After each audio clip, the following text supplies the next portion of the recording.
బంజారాహిల్స్ నడిబొడ్డున ప్రముఖ దర్శకుడు రాఘవేంద్రరావు గారికి సినిమా పరిశ్రమ అభివృద్ధి కోసం చంద్రబాబు నాయుడు గారి సర్కారే భూమి ఇస్తే ఆ భూమిలో కమర్షియల్ గా వాణిజ్యపరమైన కార్యకలాపాలు చేస్తుంటే ఈ భూమి ఇచ్చిన పర్పస్ ఇది కాదు, సినిమా పరిశ్రమ అభివృద్ధి కోసం ఇచ్చిన భూమి, ఇక్కడ వ్యాపారం చేసుకోవడానికి వీల్లేదు, ఇక్కడ మీరు బిల్డింగ్లు కట్టుకుని ఎవరికో అద్దెలకు ఇవ్వడానికి అద్దెలతో బ్రతకడానికి వీల్లేదు అంటూ కొంతమంది హైకోర్టుకి వెళ్తే హైకోర్టు కూడా రాఘవేంద్రరావు గారికి నోటీసులు ఇచ్చిన పరిస్థితి చూస్తున్నాం.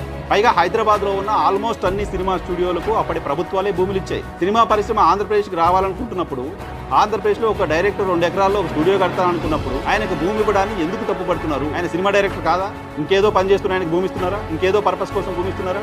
ఆంధ్రప్రదేశ్ లో స్టూడియోలు కట్టడానికి ఎవరైనా ముందుకు రండి, భూములు ఇవ్వడానికి మేము రెడీగా ఉన్నాం, ఇక్కడ షూటింగ్ చేసుకుంటే కూడా మేము ఇక్కడ మీకు ట్యాక్స్ లో కన్సెషన్ ఇస్తామంటూ ఆంధ్రప్రదేశ్ సర్కార్ ఓపెన్ గా చెప్తాం. విశాఖపట్నంలో కూడా కొంతమంది ప్రముఖులకు నేను పేర్లు చెప్పదలుచుకోలేదు, భూములు ఇచ్చారు స్టూడియోల కోసమో రకరకాల సినిమా కార్యకలాపాల కోసం.